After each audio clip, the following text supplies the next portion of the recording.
Air hostess बहू। लंबी गोरी सुंदर दिखने वाली आन्या को एयर होस्टेस बनने का शौक था। वो दिन हो या रात सिर्फ एयर होस्टेस बनने के सपने देखती, वैसे ही वीडियो देखती और वैसे ही बोला करती थी। एक बार उसे देखने लड़के वाले आते हैं। आन्या बेटा आओ, मेहमान आ गए हैं। आन्या बाहर आती है। वो एयर होस्टेस की ड्रेस पहनी होती है। आन्या मेहमानों से बिल्कुल एयर होस्टेस की तरह बात करती है। आप सभी लोगों का हमारे शर्मा हाउस में स्वागत है। उम्मीद है आप लोगों को हमारे घर की मेहमान नवाजी के साथ ही मैं काफी पसंद आऊंगी। आप लोगों से निवेदन है कि अगले आदेश तक अपनी सीट की बेल्ट बांध ले, हम जल्द ही उड़ने वाले हैं। होने वाली सास बोल पड़ती है। उड़ने वाले हैं? अरे कहाँ उड़ने वाले हैं? ये किसी घर में आए हैं या प्लेन में? क्या है भाई साहब, ये आपकी बेटी को क्या हो गया है? तब आन्या की माँ जवाब देती है वो क्या है ना, थोड़ी मजाकिया किस्म की है हमारी बेटी। वो तो दिख ही रहा है। वैसे क्या आन्या बेटी, एयर होस्टेस हो क्या? हो नहीं पर हो जाऊंगी। 2 राउंड क्लियर है, बस अब तीसरे राउंड के बाद ज्वाइनिंग, फिर मैं बन जाऊंगी एयर होस्टेस। वाह वाह, सुना है एयर होस्टेस खूब कमाती है। और नहीं तो क्या, हर ट्रिप के पैसे, ऊपर से विदेश घूमो। मैं तो जल्द ही उड़ जाऊंगी। आन्या की बात सुनकर सास को लालच आ जाता है। वो मन ही मन सोचती है मजा आ जाएगा, मैं भी बहू के साथ कभी अमेरिका तो कभी कनाडा। उधर आन्या मन में सोच रही होती है, ये रिश्ता मेरे लिए ठीक रहेगा।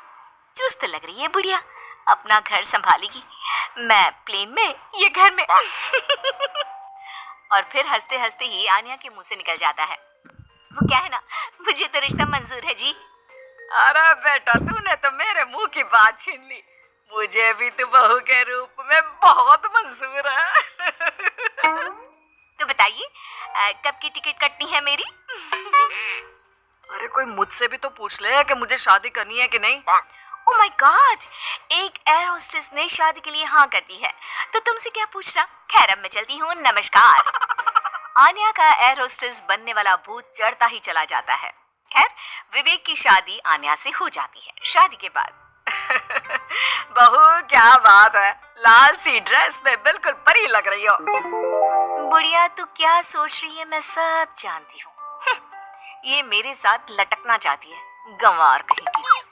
अरे क्या सोच रही है बिटिया, मुझे घूर घूर कर देख रही है। अच्छा मैं ये कह रही थी कि मैंने सुना है वैष्णो देवी जाने के लिए प्लेन से जाओ तो 2 घंटे में दर्शन हो जाते हैं। वो क्या है ना, माता के दरबार में मत्था टेकने का मन था। हाँ हाँ क्यों नहीं, मैं टिकट करती हूँ ना आपकी। बहू वहां से चली जाती है। रात को खाने के टेबल पर सभी से निवेदन है कि खाने का सामान परोस दिया गया है, जल्दी जलपान कर ले, सहयोग के लिए शुक्रिया। सभी को आन्या की बातें अजीब तो लगती है, लेकिन करे क्या, बहू जो ठहरी। लेकिन फिर एक रोज रात को, हाँ मुझे नींद ही नहीं आ रही, क्या करूं मैं। क्यों, क्या हो गया, नींद क्यों नहीं आ रही? वो क्या है ना, धरती पर सोने की आदत नहीं है ना, मुझे तो आकाश में सोना है, जहाँ से बादल दिखे। ये क्या, घर के अंदर सड़ी सी छत और रेलवे का पंखा चलता दिख रहा है। अरे यार बड़ी अजीब हो, घरों में तो लोग ऐसे ही सोते हैं ना। सोते होंगे, मुझे आदत नहीं है। मैं छत पर झूला लगाकर सोई हूँ। झूला हिलेगा तो मुझे लगेगा फ्लाइट में गोते खा रही हूँ आकाश में। मैं तो चली। अब क्या था, ठंडी हवा के बीच बहू छत पर सोकर उठती है तो उसे सर्दी लगी होती है।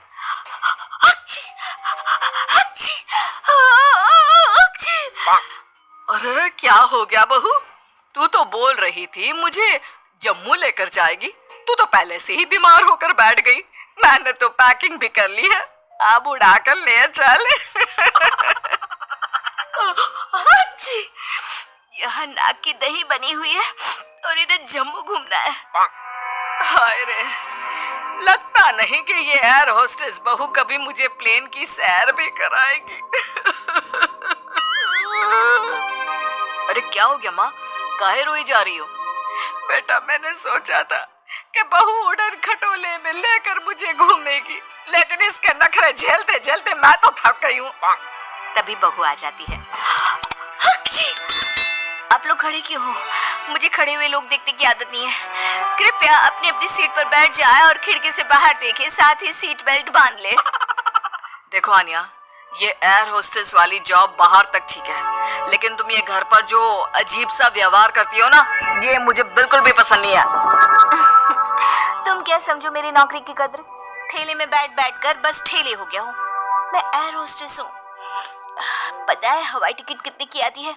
लोग एक बार बैठने के लिए मरते हैं, मैं तो रोज 2 बार घूमती हूँ। और सासू माँ, मैं आपकी तरह खाना बनाने वाली औरत नहीं हूँ, समझ गई? बड़े ही घमंड से बोलने वाली बीवी का ये लहजा पति को बिल्कुल पसंद नहीं आता। वो ठेला नहीं, शोरूम है। जिसे तुम काम बोल रही हो वो मेरा जमा जमाया बिजनेस है, जिसे देखकर तुम्हारे मम्मी पापा ने मेरी शादी की थी। अरे हम लोगों की फ्लाइट में तो माल्या से लेकर मोदी आते हैं। हाँ हाँ, आते होंगे, लेकिन भागने के लिए, घूमने के लिए नहीं। जो भी हो, है तो बिजनेसमैन ही ना। हाँ, तो वो कौन सा तेरे से शादी करने को भाग रहे हैं बहू? पानी ही पीते हैं ना तेरे हाथ से, कोई बिजनेस एडवाइजरी तो नहीं लेते क्यों? अरे घूम घूम कर खाना, चाय और पानी ही तो बांटती है ना तू। जैसे जमीन पर वेटर होते हैं, तू बस इंग्लिश में गिटपिट करती है और तू हवा की वेटर है। जब देखो तब घमंड करती रहती है। सास के मुंह से पहली बार कड़े शब्द सुनकर आन्या रोने लगती है कि तभी ससुर उसके सपोर्ट में आ जाते हैं। देख भाग्यवान, एयर होस्टेस की जॉब भले ही खाना या पानी देने की हो, लेकिन आपदा के वक्त इन लोगों की बड़ी जिम्मेदारी होती है एक एक पैसेंजर का ख्याल रखना। काम काम होता है, वो छोटा बड़ा नहीं होता। आन्या को ससुर की बात से थोड़ा सहारा मिलता है, लेकिन तभी पति, माना पापा वो काम है, लेकिन काम को अपने सर पर चढ़ा लेना कहाँ तक सही है? मैं बिजनेसमैन हूँ, घर का सामान बेचता हूँ, तो इसका मतलब ये नहीं कि घर को ही बेच दूंगा। माँ घर पर रहती है, खाना बनाती है, तो इसका मतलब ये नहीं कि लोगों के घर जाकर खाना बनाएगी या फिर घर को होटल बना देगी। पापा, काम को घर के बाहर तक ही रखना सही है। मुझे माफ कर दो, मैं आज के बाद कभी भी अपने जॉब को घर के बीच नहीं लाऊंगी। मैं समझ गई जैसे दूसरी नौकरी है वैसे ही एयर होस्टेस की जॉब भी है। मैं इस नौकरी के चक्कर में ज्यादा ही पागल हो गई थी। मैं वादा करती हूँ, मैं या तो ये नौकरी नहीं करूंगी या फिर अपनी हद में ही रहूंगी।